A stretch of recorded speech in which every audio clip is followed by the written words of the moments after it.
And if you haven't been to my blog, it's drvaughan.com.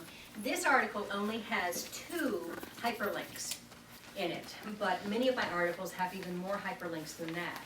And so you can go to the original references that I'm making, which I think gives it a little bit more substance. It's just, this is not just my opinion. So we have women here of lots of different ages, lots of different sizes, lots of different colors, and we have one man. Thank you for being here. Who is supporting his significant other. My question is, what are your questions? Because this was the longest article that I have written for Natural Triad. This was over 4,000 words, and it was very carefully crafted. Are any of you OB-GYNs? Come on, be brave. Tell me if you're an OB-GYN. Are you another doctor? It was crafted so that the doctors in the community would not blast me too hard. Okay, so there's a lot of information in it, and I wanted to. I want this topic, this talk tonight, to be useful to each of you. So, why are you here? What are you interested in hearing about? Yes. How the hormones might help with bone loss with osteoporosis. Yes, they versus will. taking a like a Fosamax. Yeah.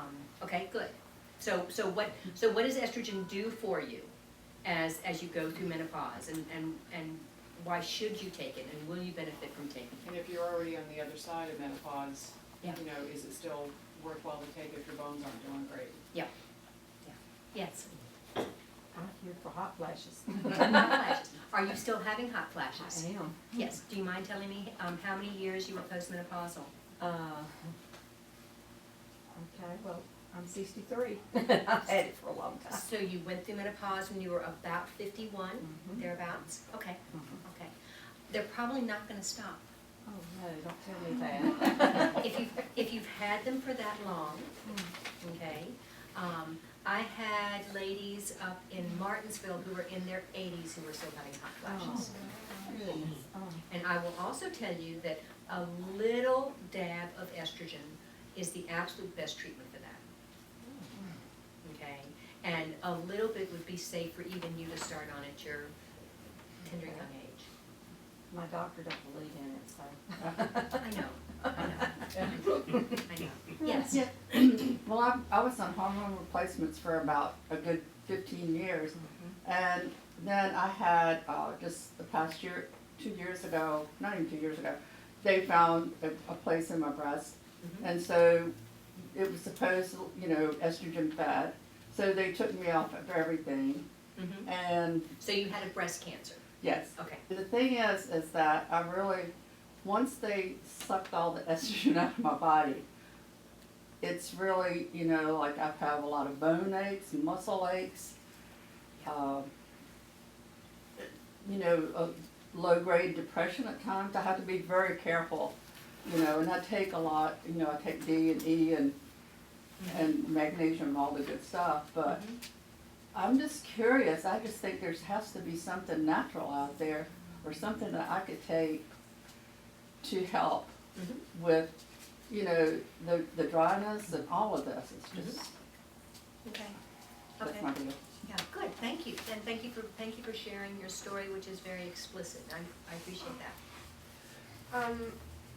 I am curious about how to determine what level of progesterone that we should take with the estrogen. Because I started hormone replacement therapy, and I just can't get motivated to do anything anymore. You probably have too much progesterone on board.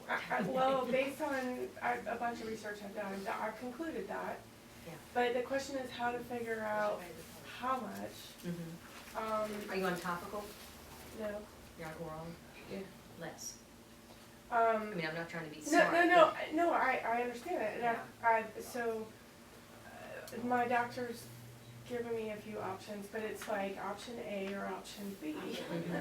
And option A is too much progesterone. Option B is not enough estrogen. So I was curious about the compounding and how to determine what levels of each would be best for an individual. And how you would go about doing that. Okay. Okay, good. Anyone else, or do these questions kind of answer everyone's questions? Yes, I'd like to know more about the safety, the risk versus the Mhm. safety loss. Just for benefits. And, I've heard other people say that it's safer to not take the oral form, and I was just curious about that, something about the liver processing it versus, if you could touch on that, that would be great. Okay, all right, good, good. Basically, once you go through menopause, once you're fully menopausal, you start aging faster. And probably all of you have experienced that. If you are heavier, and by that I mean fatter, if you have more fat cells, and you are very relaxed, and I don't know many people who are not stressed out, but there are some people in this world where they just kind of sail through life, and they do just fine, nothing rocks them. And when they go through menopause, menopause is very much a stress test on your adrenal glands. If your adrenal glands are not working overtime, mine are working overtime. I'm a typical woman who is going to fail going through menopause naturally, so to speak, because my adrenal glands cannot rev up any more than they are already revved up. All right, and if they could rev up some, they would make steroid hormones that went into my fat, and then I would have more estrogen in my body. Okay, because your fat cells can convert steroids made by the adrenal glands into fat. So some women who tend to be a bit heavier and tend to be very, very calm and relaxed can sail through menopause and not have any problems at all. No hot flashes, and they feel just great. Then there are other women who can make some estrogen, but it's not enough, and they can do very well adding herbs. And there are a number of different herbs that can either help your body raise your estrogen levels or themselves have an estrogenic effect. And then there are women like myself or like you, okay, who has terrible hot flashes, where we need bioidentical hormones.